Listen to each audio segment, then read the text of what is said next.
سورۃ الدخان۔ شروع اللہ کا نام لے کر جو بڑا مہربان نہایت رحم والا ہے۔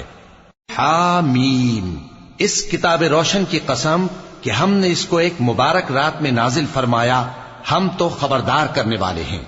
اسی رات میں تمام حکمت کے کام فیصل کیے جاتے ہیں، یعنی ہمارے ہاں سے حکم ہو کر بے شک ہم ہی فرشتوں کو بھیجتے ہیں۔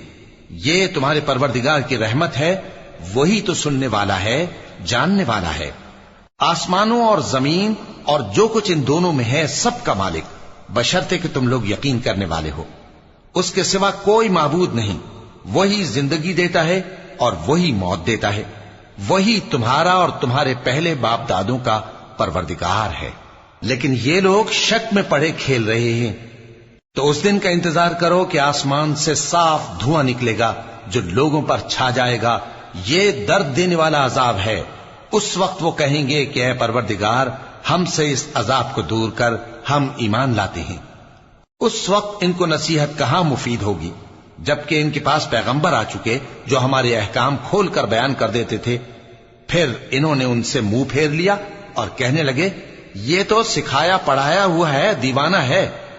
ہم تو تھوڑے دنوں عذاب ٹال دیتے ہیں مگر تم پھر کفر کرنے لگتے ہو۔ جس دن ہم بڑی سخت گرفت کریں گے تو بے شک انتقام لے کر چھوڑیں گے۔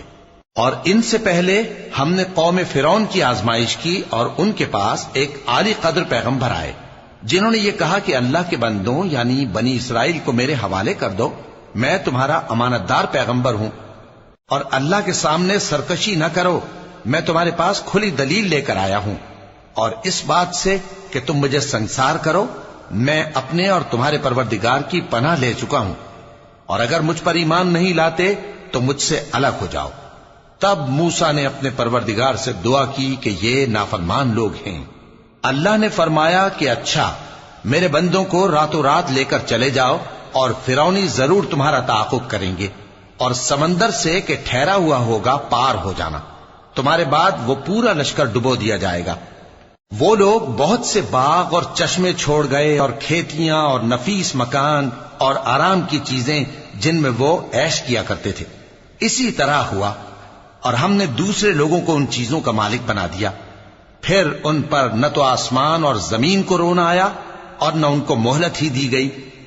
اور ہم نے بنی اسرائیل کو ذلت کے عذاب سے نجات دی، یعنی فرعون سے، بے شک وہ سرکش اور حد سے نکلا ہوا تھا۔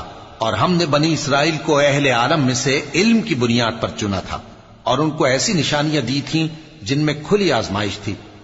یہ لوگ یہ کہتے ہیں کہ ہمیں صرف پہلی دفعہ یعنی ایک بار مرنا ہے اور پھر اٹھنا نہیں۔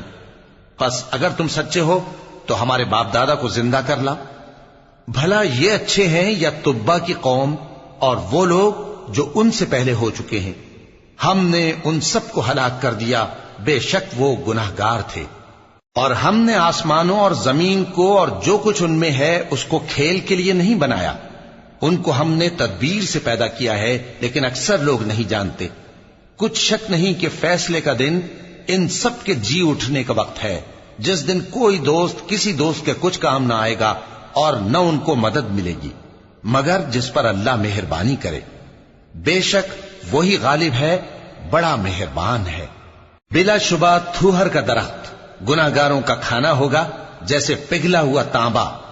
وہ تھوہر پیٹوں میں اس طرح کھولے گا جس طرح گرم پانی کھولتا ہے۔ حکم دیا جائے گا کہ اس کو پکڑ لو اور کھینچتے ہوئے دوزخ کے بیچوں بیچ لے جاؤ، پھر اس کے سر پر کھولتا ہوا پانی اونڈیل دو کہ عذاب پر عذاب ہو۔ اب مزہ چکھ، تو بڑی عزت والا اور سردار تھا۔ یہ وہی دوزخ ہے جس میں تم لوگ شک کیا کرتے تھے۔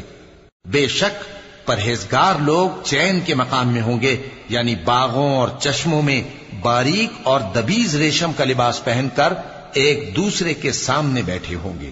وہاں اس طرح کا حال ہوگا، اور ہم بڑی بڑی آنکھوں والی حوروں کو ان کی بیویاں بنا دیں گے۔